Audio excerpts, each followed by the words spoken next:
वक्रतुंड महाकाय सूर्यकोटि संप्रभा निर्विघ्नं कुरुमे देव सर्वकार्येषु सर्वदा। नमस्कार, मैं आनंद द्विवेदी हमारे विघ्नहर्ता के जन्मदिन के इस खास अवसर पर आप सभी का स्वागत करता हूं LPCPS लाइव में। आज हमारे साथ मौजूद हैं doctor KS Awasthi sir, associate professor department of IT। Sir, आपका स्वागत है हमारी LPCPS लाइव में। नमस्कार सर, आज है गणेश चतुर्थी, तो गणेश चतुर्थी में चतुर्थी का क्या तात्पर्य है, जरा हमारे दर्शकों को आप ब्रह्म शीर्षादेवं गौरीपुत्रं विनायकं भक्तावसं स्मृत्यमायुष कुमार सिद्धे प्रथमं वक्तुंडं च एकदन्तं द्वितीयं तृतीयं कृष्णिंगाक्षं गजोक्तं चतुर्थं लंबोदरं पंचम च कष्टं विकट च सप्तम विग्राजेन्द्रं धूम्रमण तथाश्रमं नवम भालचंद्रम च दशम तु विनायकम एकादशम गणपतिम द्वादशम तु गजाननम। इन पंक्तियों के साथ मैं गणेश जी की स्तुति कर रहा हूँ और मैं आपकी जानकारी के लिए अपने श्रोताओं को ये बताना चाहूँगा कि भाद्र पक्ष के कृष्ण पक्ष की चतुर्दशी को गणेश चतुर्दशी मनाया जाता है। इस दिन चंद्रमा को श्राप है, इसलिए इस दिन के चंद्रमा को के दर्शन नहीं किए जाते हैं। अगर कोई चंद्रमा के दर्शन करता है तो उसे कलंक लगने का भय रहता है, ऐसी लोक मान्यता दंत कथाओं में पाया गया है। तो अपने दर्शकों को मैं बताना चाहूँगा कि आज चंद्रमा का दर्शन करना कलंकनीय माना जाता है, तो इस बात का आप ध्यान रखें। सर, ऐसी बहुत सारी पौराणिक कथाएं हैं गणेश चतुर्थी को लेकर के, तो ऐसी कोई पौराणिक कथा है जो बहुत ही कॉमन हो लोगों के बीच में, आप कुछ उसका जिक्र करना चाहें? एक बार कैसे गणेश चतुर्थी का जन्म हुआ, कैसे मनाया जाता है और चंद्रमा को श्राप कैसे मिला, इसके बारे में एक बहुत महत्वपूर्ण कथा है जो कि बहुत पॉपुलर भी है आम जनमानस में। एक बार गणेश जी अपनी सवारी मूषक राज पर बैठकर भ्रमण पर निकले।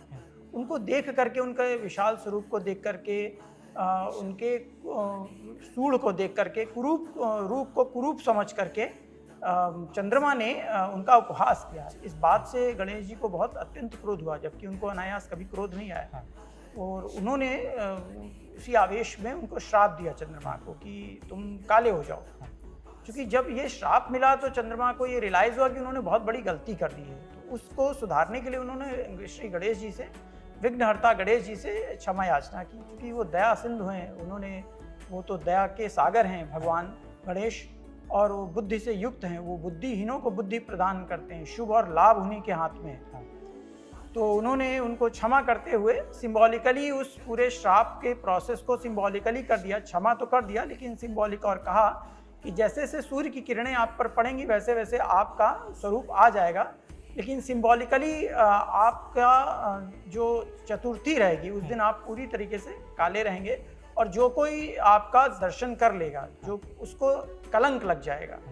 तो उस दिन चंद्र दर्शन, जो गणेश चतुर्थी के दिन होते हैं, वो चंद्र दर्शन नहीं करने चाहिए। बहुत बढ़िया सर, जैसे कि आपने बताया कि चंद्र ने अपने अहंकार में उन्हें कुरूप बोला, उनके कुरूप का उपहास किया उनके।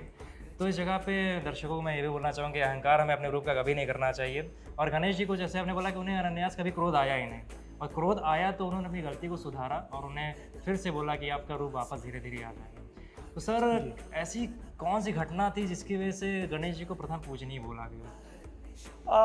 इसके बारे में कई घटनाएं हैं, लेकिन एक जो महत्वपूर्ण घटना है जो कि कई पुराणों में मिली है, और उसके आधार पर मैं आपको एक तथ्य बताना चाह रहा हूँ। एक कहानी, एक कथा के रूप में सुनाना चाह रहा हूँ कि एक बार गणेश जी और कार्तिकेय जी में ये होड़ लगी कि कौन सर्वश्रेष्ठ है, कौन सर्वश्रेष्ठ है। तो गणेश जी जो हैं वो और दोनों के बीच में रेस लगी कि परिक्रमा सबसे पहले विश्व की करके कौन आएगा। तो गणेश जी के पास जो वाहन है, वो गणेश जी के पास मूषक राज, छोटा सा चूहा ही है उनके पास, और उनका शरीर बड़ा विशाल है।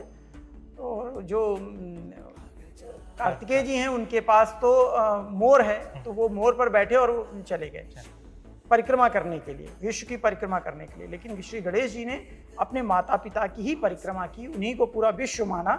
और इससे ये एक मैसेज युवाओं को लेना चाहिए कि वो अपने माता पिता की बातों को फॉलो करें। माता पिता और गुरु की बानी, विनय विचार करे शुभ जानी। माता पिता और गुरु की बात को ये मानते हुए, शुभ अशुभ के बारे में बगैर सोचे हुए, केवल शुभ ही फलदायक है को मानते हुए उनको फॉलो करना चाहिए सभी को। बहुत बढ़िया सर, आपने ऐसा कि बताया कि उन्होंने माता पिता को अपना पूरा संसार मान लिया था।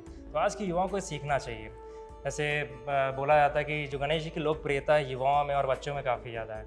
तो अगर हम उसे कुछ सीख सकते हैं तो एक ये बहुत अच्छी बात उन्होंने बताई कि हमें अहंकार कभी नहीं करना चाहिए। क्रोध अगर हम करते भी हैं, तो उस क्रोध को सुधारने की भी क्षमता हमारे अंदर होनी चाहिए। तो सर बहुत अच्छा लगा आपसे बात करके। आपका अपना समय देने के लिए बहुत-बहुत धन्यवाद।